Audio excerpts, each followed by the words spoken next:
mentre sta succedendo una delle schifezze con la nazionale italiana, Bonucci, il Napoli annuncia Rudy Garcia. Non si commenta finché non si vede all'opera, vediamo.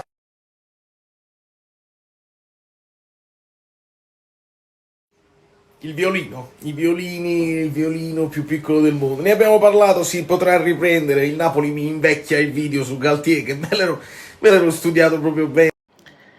Si poteva andare peggio, mi potevi da nascere naziale, non mi ricordo come diceva. Comunque, insomma, ragazzi, va, non è il mio profilo preferito, lo posso dire tranquillamente, e spero ovviamente che venga e che faccia meglio di Spalletti, meglio di Gattuso, meglio di Ancelotti, meglio di Sarri e meglio di tutti, perché non dobbiamo tifare noi stessi, dobbiamo tifare per il Napoli, quindi speriamo che vada bene